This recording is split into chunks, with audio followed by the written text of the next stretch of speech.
आज का जो हमारा कॉन्सेप्ट है वो है आर्टिकल 27। क्या कहता है आर्टिकल 27? आर्टिकल 27 हमारा कहता है कि जितने भी हमारे धार्मिक संस्थान है ना, उनको करों से मुक्ति होगी। धार्मिक संस्थानों के ऊपर कर की कोई बाध्यता नहीं रहेगी, यानी जितने भी धार्मिक संस्थानें काम कर सकेंगी वो सभी कर मुक्त होंगे। ठीक है, ये चीज होती है। अनुच्छेद 27 क्या कहता है? धार्मिक संस्थानों पर करों की उगाही से रोक। ठीक है, लेकिन इसका मतलब ये नहीं है कि जो सरकार है वो अपने हिसाब से कर उगाकर धार्मिक संस्थानों को दे दे, नहीं। राज्य भी किसी भी संस्थान को या किसी भी संप्रदाय विशेष को एकत्रित कर को नहीं दे सकता, या उसके रखरखाव या किसी ऐसे कार्य पर खर्च नहीं कर सकता जो कि एक विशेष संप्रदाय के लिए हो।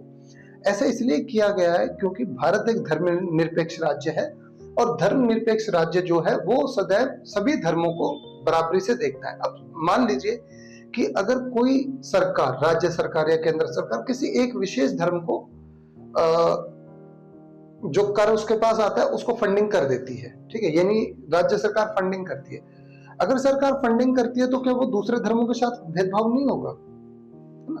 तो इसलिए आर्टिकल 27 जो है भारत का, उसमें ये बात कही गई है कि भारत जो है वो किसी ना तो धार्मिक संप्रदाय से कर ले सकता है या लेता है, दूसरा वो किसी सरकार अपनी तरफ से भी कोई फंडिंग किसी विशेष धर्म संप्रदाय को नहीं कर सकती। लेकिन हालिया वर्षों में आपने इसमें कुछ परिवर्तन देखे होंगे, है ना?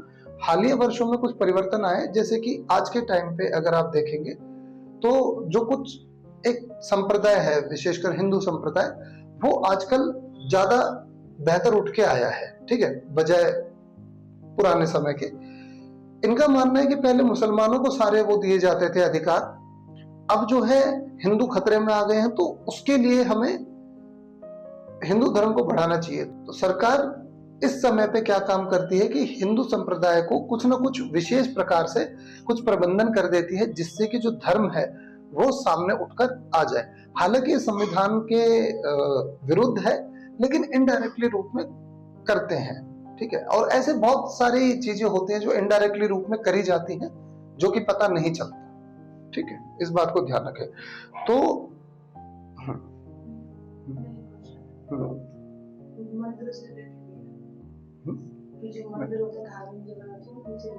हाँ बताएं।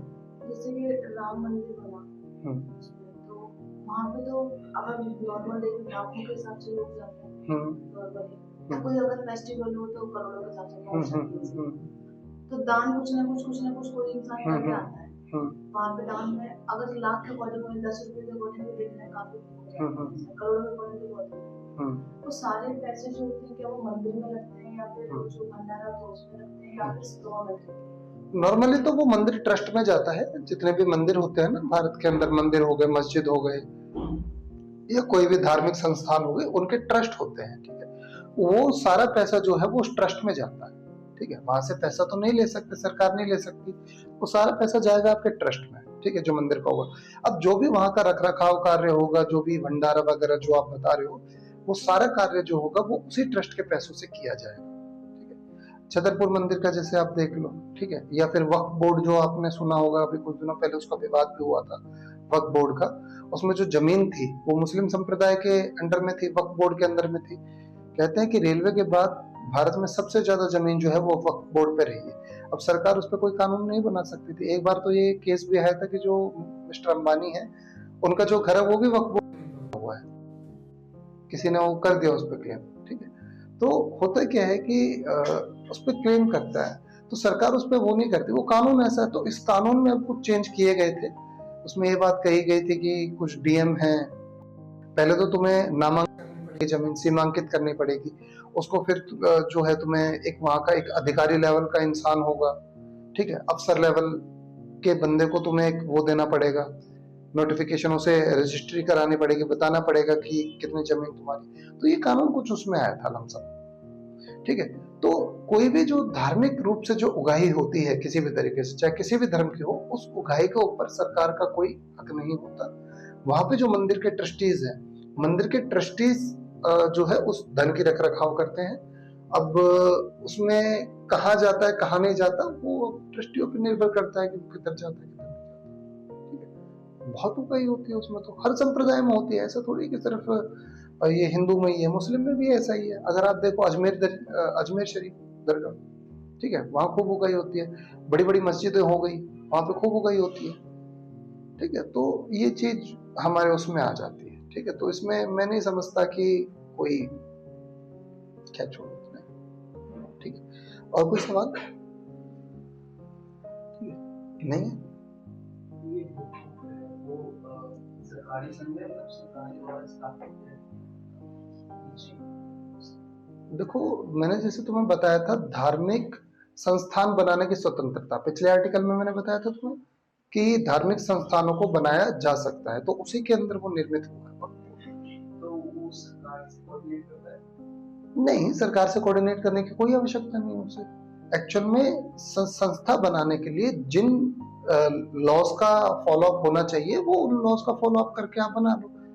जैसे कि आपको मैंने कल बताया भी था कि इंडिविजुअल वे से आप नहीं बना सकते। आप किस वे में बना सकते हो? जब तक आपका एक ग्रुप ना हो। ठीक है, समूह। धार्मिक संस्थानों को निर्मित एक समूह कर सकता है और उसके अंदर किसी दूसरे उसकी संप्रदाय की नुकसान होने की संभावना ना हो। ठीक है, तभी आप एक धर्म का संप्रदाय बना सकते हैं। वक्फ बोर्ड, हाँ, वही चीज तो मैंने आपको बताई। देखो, कई बार क्या होता है, वैसे तो हालांकि ये नहीं होता, वक्फ बोर्ड में उनका खुद का नियम और कानून था कि धर्म को बचाने के लिए, धर्म का विस्तार करने के लिए जो मुस्लिम है वो अपनी जमीन को दान दे। ठीक है, हाँ, वक्फ मैंने जो एक पढ़ा था एक बार, हो सकता है मैं गलत हूं शायद, वक्फ का मतलब ही दान देना होता है, दान की गई जमीन। ठीक है, तो उसमें उनका था कि कोई भी मुस्लिम जब चाहे दान दे सकता है, उसमें कोई कानूनी प्रक्रिया, किसी भी प्रक्रिया की कोई आवश्यकता नहीं है। तो उसमें क्या होता था कि जो उसमें ना कानून में एक लूप होल था। ठीक है, उसमें क्या था कि जो वक्फ बोर्ड का ये नियम था कि उसको कोई भी जो व्यक्ति है वो अपनी जमीन दान दे सकता है। अब लूप होल यहीं पे आता है। अब जैसे मान लो कोई भी जमीन है जो अनक्लेम्ड पड़ी है, ठीक है, तो उसको कोई भी बंदा क्लेम करके वक्फ को दे देता था। अब एक बार वक्फ पे जाने के बाद सरकार भी क्लेम नहीं कर सकती थी कि वो जमीन किसकी है। तो इसमें क्या था कि बहुत सारे मामले ऐसे देखे गए थे कि जिसमें जमीन हड़पी गई थी, दूसरे व्यक्तियों की जमीन हड़पी गई थी, या जिस जमीन पे विवाद चल रहा होता था, दो संप्रदायों या दो व्यक्तियों के बीच विवाद चल रहा होता था, तो एक क्या करता था, उस जमीन को वक्फ के नाम कह देता था कि मैंने जमीन वक्फ को दे दी। अब वक्फ उस पर कब्जा कर लेता था, तो फिर वो जमीन जो है वो एक पक्षधर हो जाती। तो कई बार इस कानून का मिसयूज किया जाता था, तो इसलिए इसके अंदर कानून बनाया गया। वो जो कानून रखा गया वो इसलिए रखा गया है क्योंकि इसमें जमीन को लेकर बहुत धांधली हुई है। बहुत सारे क्लेम किए थे लोगों ने कि उनकी जमीनें ले ली गई, और कई केस तो ऐसे आए थे कि वक्त जो है वो जबरदस्ती जमीन लेने लग गया था। ये मामले आए थे। बाकी देखो, मैं श्योर नहीं हूँ इस चीज पे कि क्या है क्या नहीं है, I am not sure on that, but मामले आए थे। ठीक है, सुनने में आया था मुझे भी कि हाँ भाई वक्त ऐसे जमीन ले रहा है या फिर जबरदस्ती जमीनें हड़प ले रहा, तो ये मामले थे।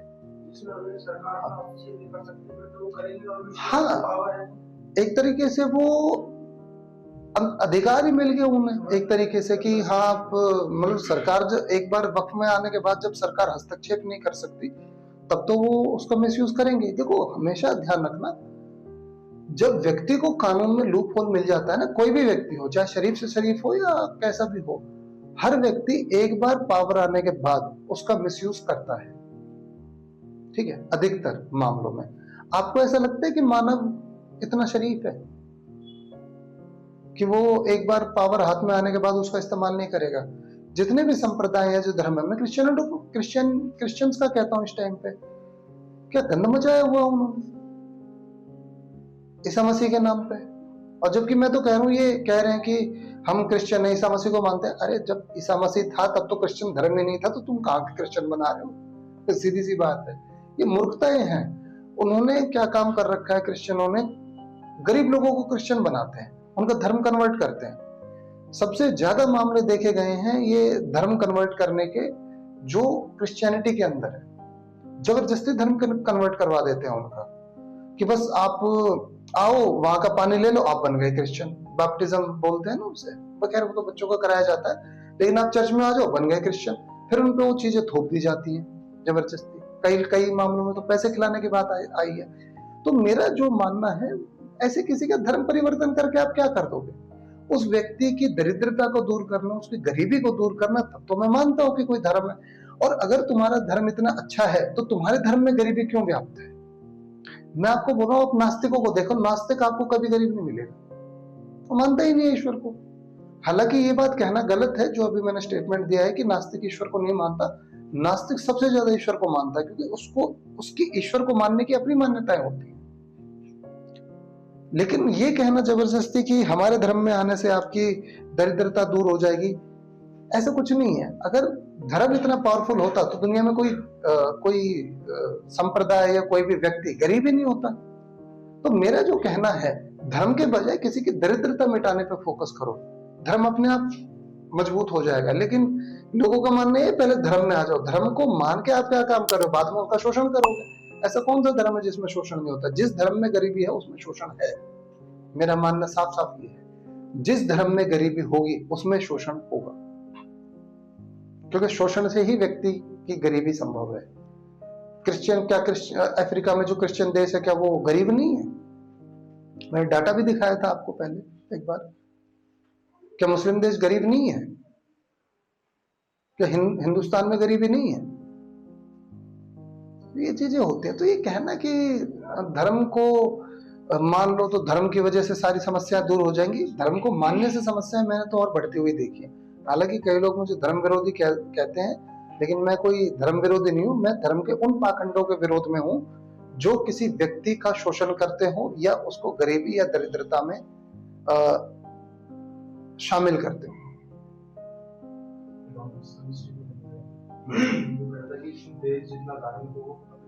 डेफिनेटली है, मैं श्योर कहता हूँ,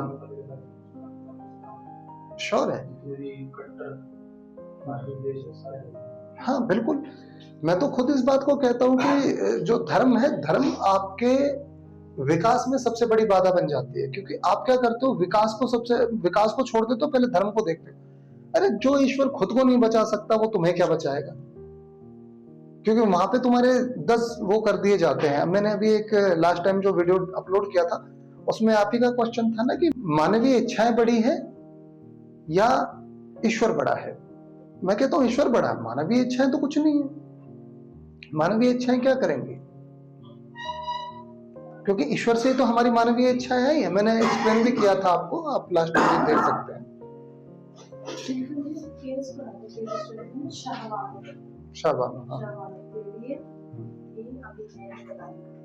उसका क्या था कि उसने शादी की थी, उसका जो हस्बैंड था वकील था, तो काफी अच्छी लाइफ चल रही थी। उसके हस्बैंड ने दूसरी शादी कर ली। जब शादी कर ली उसने, तो फिर रहे साथ साथ दोनों ही, 2 बार वाइफ और 2, पर उसको तकलीफ हुई नहीं कि मतलब जो था ना, उसको जो मिलना चाहिए हक मिल नहीं रहा था, तो उसने बोला कि मैं तलाक देना चाहती हूँ। तो उस आदमी ने तलाक दे दिया। पहले चलता था तलाक की बात बोल दिया, कोर्ट के में दे दिया। अब अगर कोर्ट के अकॉर्डिंग देखें तो देखो, अब वो अलग नहीं है तो उसको परसेंटेज में कुछ पैसे मिलने चाहिए, उसके एज अ वाइफ है वो। बट जो वो आदमी था उसने क्या किया कि जो शरीयतन जो होती है ना, इस्लाम धर्म के अकॉर्डिंग, कि मतलब जब आदमी मर जाता है किसी औरत का, तो 3 महीने वो इद्दत पे बैठती है बिना शौहर में, अंधेरे की चीज देखेगी। उसने क्या किया, 3 महीने सिर्फ उस टाइम शायद 200 या 500 रुपए के आसपास पैसे दिए थे 3 महीने तक। उसकी बीवी ने बोला मुझे और दो। 3 महीने तक क्या, तुम तो होना भी मरे थोड़ी हो। अब उसके लिए उसने कोर्ट में भी गई, लेकिन कोर्ट इंसाफ हाँ मैं जानता हूँ उसको, शाबानो की मैं बहुत बार पढ़ा है आपको। देखो उसमें क्या है कि इस्लाम में ये बात उनकी थी कि जो इस्लाम का धर्म है वो अपने धर्मों के हिसाब से चलेगा, कोर्ट उसमें कोई भी वो नहीं कर सकती, है ना। इसमें आपने 3 तलाक का केस सुना होगा, है ना, कि 3 तलाक का केस जो आप कुछ दिनों पहले आया था वो शाबानो के ऊपर ही था। अब इसमें क्या होता है कि देखो, कोई भी, मैं आपको केस नहीं बता रहा हूँ क्योंकि वो मैं आपको कई बार बता ही चुका हूँ, है ना। मैं आपको सीधा सीधा ये बता रहा हूँ कि धार्मिक चीजों को लोग कैसे इस्तेमाल करते हैं, है ना। अब जैसे कि हुआ क्या कि उस केस में जो फीमेल थी, अब उसको उसने डिवोर्स लिया, उसने देखा कि भाई जो हस्बैंड है वो उस लेवल पे नहीं है, रहता है उसके साथ, है ना, या अफेयर से जो भी XYZ केस होगा, तो उसने तलाक के लिए वो बोला। अब वो कोर्ट में गई है, तो कोर्ट में कितने मौलवी उसके अगेंस्ट में खड़े हो गए थे कि नहीं, कानून जो है वो हमारे धर्म के मामले में कोई वो नहीं कर सकता, हस्तक्षेप नहीं कर सकता। क्या आपका धर्म जो है वो मानव से बड़ा है? आपने तो ये कह दिया कि धर्म मानव से बड़ा है, क्योंकि वो लेडी चाहे मरे या उसको कोई भी हाल हो, दरिद्रता में रहे, लेकिन हम तो अपने धर्म पे अड़े रहेंगे। कोई भी धर्म, जो मेरा कहना है, कोई भी धर्म जो मानव को उसके अधिकारों से वंचित करता है या उसकी परिस्थितियों को खराब करता है, ठीक है, तो मैं उस धर्म को नहीं मानता कि वो धर्म कोई सही है। देखो, यहाँ पे जितने भी मुस्लिम रहते हैं भारत के अंदर, वो सभी मुस्लिम हिंदुस्तान के समाज से ही जुड़े हुए हैं। परिस्थिति चाहे हिंदुओं में देख लो या इस्लाम में देख लो, दोनों में यहाँ लोग एक जैसी ही चीजें फॉलो करते हैं, बस नाम बदल देते हैं, ठीक है, चीजें एक जैसी ही फॉलो होती है यहाँ पे, बस इन्होंने ये डिफरेंस लगाया हुआ, निकाला हुआ है। बाकी मैं जो भी रिसर्च कर पाया हूँ आज तक, भारत के मुसलमानों में हिंदुओं के रीति रिवाजों में कोई अंतर नहीं है। लगभग लगभग 19-20 का अंतर होगा जहां तक मैंने देखा है, बस उससे ज्यादा मैंने अंतर नहीं देखा। अब होता क्या है कि उन्होंने कहा कि नहीं, हमारा धर्म है, धर्म के नाम पर क्या कर रहे हैं, वो किसी दूसरे व्यक्ति का शोषण कर रहे हैं। भारतीय समाज में उस महिला की क्या परिस्थिति हुई? अगर भारतीय समाज के हिसाब से देखें तो समाज एक अलग नियम बना रहा है, धर्म एक अलग नियम बना रहा है, फंसा कौन?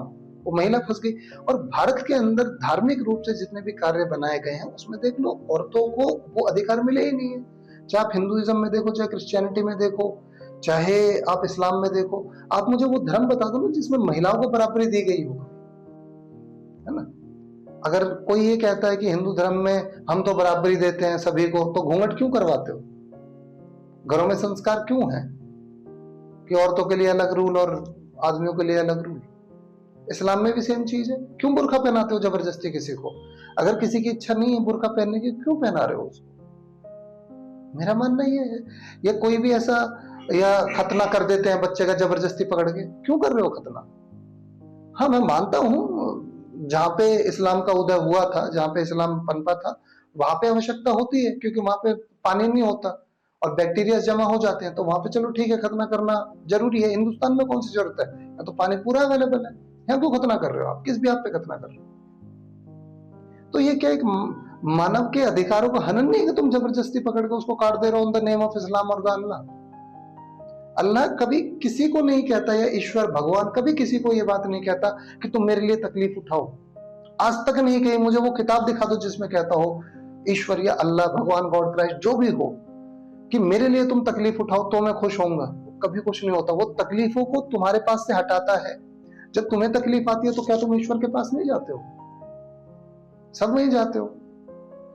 तो आप किस बिहाफ पे ये बात कह सकते हो कि मैं तकलीफ में रहूंगा तो अल्लाह या भगवान खुदा मेरे से खुश हो जाएगा? कभी नहीं हो सकता। सीधी सी बात है। ये सब मानव को शोषित करने के तरीके हैं और कुछ विशेष लोगों के लिए विशेष अधिकार दिए जाने का एक तरीका है, जो मैं समझता हूं। सच्चाई तो यही है। बाकी आप मेरे को कितना क्रिटिसाइज करें, कितना झूठ बोलें, उससे क्या फर्क पड़ता है?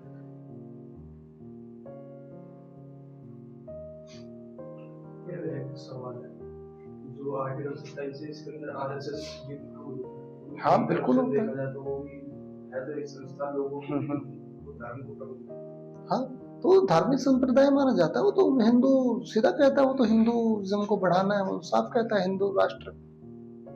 तो ये जितने भी धार्मिक संस्थाएं हैं वो सब आर्टिकल 27 में सबका काम होता है। एक्चुअल में इसमें सिर्फ टैक्सेस से छूट है।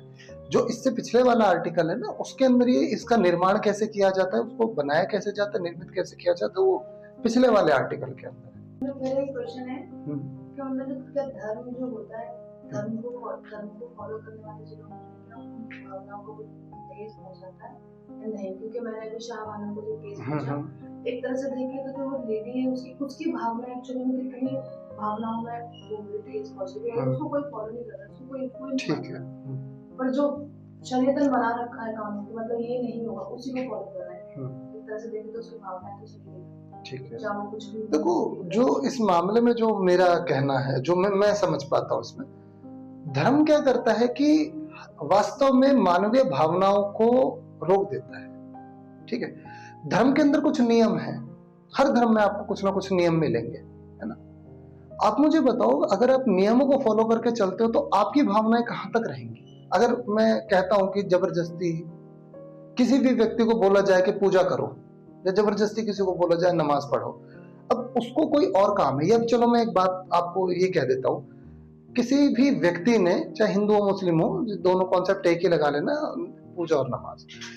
कोई व्यक्ति है, एक टॉप लेवल का रिच है, ठीक है, उस व्यक्ति को एक बिजनेस मीटिंग करनी है। अब मीटिंग जो थी वो 4:30 बजे स्टार्ट है, नमाज 5 बजे पढ़नी है, पूजा 5 बजे करनी है उसको। तो आप मुझे बताएं, वो मीटिंग अटेंड करेगा या वो मीटिंग छोड़ के क्या करने में पहले नमाज पढ़ लूं या पूजा पाठ करके आ जाऊं, उसके बाद में काम करूंगा। कोई बिजनेसमैन ऐसा नहीं करेगा। लेकिन धर्म कहता है कि नहीं, तुम्हें जबरदस्ती ऐसा फॉलो करना है। धर्म क्या करता है, जबरदस्ती करता है, और जहां जबरदस्ती होती है वहां मानवीय जो इच्छाएं होती हैं वो समाप्त हो जाती हैं। तो धर्म का जो मेरे खुद का अपना मत है, धर्म व्यक्ति को विकसित करने का एक माध्यम होना चाहिए, ना कि व्यक्ति को शोषित करने का एक माध्यम होना चाहिए। धर्म जो है आज के टाइम पे शोषण का एक माध्यम है। आप जैसे भी आपने थोड़ी देर पहले जो बात बोली, उसमें यही तो बात है सारी कि मानव का शोषण होता है धर्म के अंदर, विकास क्यों नहीं होता। मुझे आप बता दो कि जितने भी लोग धर्म के लिए खड़े हैं झंडा लेके, वो क्यों गरीब तबके से आते हैं। अभी कुंभ का मेला हुआ था, ध्यान होगा आपको, नदियों को 2 हिस्सों में बांट दिया गया था, एक साइड पे वीवीआईपी के लिए और एक साइड पे नॉर्मल जगह पे लिए। अब आप कहेंगे कि धर्म के नाम पे मैं ऐसी बातें बोल रहा हूं। ई कोलाई बैक्टीरिया आपको पता होगा कहां मिलता है? ई कोलाई बैक्टीरिया कहां मिलता है? E coli bacteria human shit में मिलता है, मलमूत्र में, है ना। वहां पे जहां पे ये कुंभ का आयोजन था, तो जहां पे नॉर्मल लोग नहा धो रहे थे सभी, वहां पे ई कोलाई बैक्टीरिया की मात्रा इतनी अधिक थी कि मैं क्या ही बताऊं आपको। और ये रिसर्च हुआ है। हालांकि इस रिसर्च को फिर दबाया गया कि नहीं वो गलत था या ऐसा था, वो दबाया गया, लेकिन हकीकत तो यही थी। वहां पे ई कोलाई बैक्टीरिया इतना ज्यादा था कि मतलब एक टॉयलेट में भी शायद आपको कमी मिले, इतना ज्यादा ई कोलाई बैक्टीरिया था। तो धर्म के नाम पे लोग वो काम भी कर रहे थे। हालांकि मेरी बात बड़ी कंट्रोवर्शियल होगी या लोग कहेंगे कि नहीं तुम तो झूठ बोल रहे हो या गलत बोल रहे हो, लेकिन सच्चाई क्या है आप खुद देखो कि एक जगह 1 करोड़ लोग नहाने पहुंच गए, क्या गंदगी नहीं निकलेगी शरीर से? और आप कह रहे हो धार्मिक स्नान है, जबकि वीवीआईपी के लिए अलग क्यों बनाया गया? अगर धर्म जो है सबको समानता देता है तो वीवीआईपी के लिए अलग क्यों था और आमजन के लिए अलग क्यों था? वीवीआईपी को भी वहां क्यों नहीं नहलाया गया? या दूसरा भी छठ पूजा का मामला आया था, यमुना को 2 हिस्सों में तोड़ दिया गया। एक जगह यमुना डाल दी गई, उसमें पूरा पुल बना के और उसमें मिनरल वाटर डाला गया, मिनिस्टर्स आएंगे, पीएम आएंगे, जबकि दूसरी साइड वो गंदी यमुना पड़ी हुई है। तो ये क्या है? क्या धर्म ऐसे भेदभाव कराता है? अगर धर्म ऐसे भेदभाव कराता है तो मैं ऐसे किसी भी धर्म को मानना प्रेफर नहीं करूंगा। ठीक है, इस्लाम में भी सेम चीज है। आप किसी भी दरगाह में चले जाओ, मस्जिदों में चले जाओ, क्या सभी को बराबर अधिकार मिलते हैं? वो लोग खुद ही मना कर रही है कि बराबर अधिकार नहीं है। रियलिटी में नहीं है ऐसे अधिकार। कोई भी धर्म जो है, ध्यान रखना, वो विशेष अधिकार कुछ व्यक्ति को देता, और वो व्यक्ति कभी नहीं चाहेंगे कि उनका वो विशेष अधिकार खत्म हो। वो आपको लड़वा देंगे उस चक्कर में ताकि उनके विशेष अधिकार बने रहें। मेरे को चाहे कितना भी कुछ बोलते रहे, कोई विशेष धर्म संप्रदाय बोले या कोई भी बोले, लेकिन वास्तविकता यही है कि आप क्या कर रहे हो उस चीज को लेके। आप दूसरों का शोषण कर रहे हो सिर्फ अपने लाभ के लिए। ऐसे धर्म को मानने से मुझे नहीं लगता कि कभी भी मानवीय विकास हो सकता है। असली धर्म जो है वो मानवीय विकास करने वाला होता है। जिस धर्म में मानवीय विकास नहीं होता वो धर्म किसी काम का नहीं है, वो पाखंड है, वो ढकोसला है, और वो दूसरे इंसान को शोषित करने की एक प्रक्रिया है जिसको धर्म का नाम दे दिया गया है। मैं मानता हूं जो भी धर्म होगा वो मानव को सिर्फ विकसित और विकसित करेगा। शिक्षा भी एक धर्म है, मैं तो कहता हूं, क्योंकि वो मानव को सदैव विकसित करती है। शिक्षा को धर्म क्यों नहीं बनाते? लेकिन होता क्या है कि शिक्षा को धर्म बनाने के बजाय धर्म की शिक्षा देना चालू कर दिया, जबकि शिक्षा का धर्म बनाना चाहिए। हर संप्रदाय ये क्यों नहीं कहता कि शिक्षा का धर्म है हमारे अंदर, हमारा जो धर्म है वो शिक्षा है। क्रिश्चियनों ने क्या काम किया इस पे? ईसा मसीह का ये कहना था कि दूसरों को शिक्षित करो, दूसरों को स्वस्थ करो और दूसरों की सहायता करो। क्रिश्चियनों ने क्या काम किया, वो जो अंग्रेज थे पूरी दुनिया पे क्या किया कि हमारा काम है तुम्हें डेवलपमेंट देना, एजुकेशन के नाम पे अपने बेनिफिट के लिए उनको स्लेव बनाने के लिए इनडायरेक्टली ऐसी एजुकेशन दे दी, नाम ये दिखा दिया कि देखो हम तो तुम्हें शिक्षित कर रहे हैं। क्या शिक्षित किया? ताकि आप हमारे अंडर में जिंदगी भर काम करो। ईसा मसीह ये कह के गया था, कोड़े मार रहा होगा नरक में बिठा के ईसा मसीह खुद उन्हें, कि ऐसे ये काम बोले थे मैंने तुम्हें करने के लिए।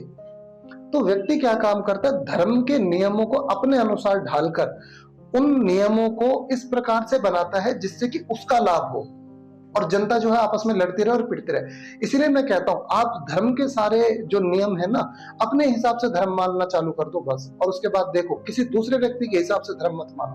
आप किसी भी धर्म को मानो, कोई मैटर नहीं करता। अगर आप धर्म को अपने अनुसार मानेंगे, देखो आपका विकास चालू हो जाएगा और आपको खुद पता चल जाएगा कुछ दिनों बाद कि ये तो ढकोसले थे सारे। और जितने भी ये धार्मिक वो जो बने बैठे होते हैं ना नेता, सबका रोजगार अपने आप खत्म हो जाएगा। वो अपने फायदे के लिए आपको लड़वाते हैं, समझो इस बात को।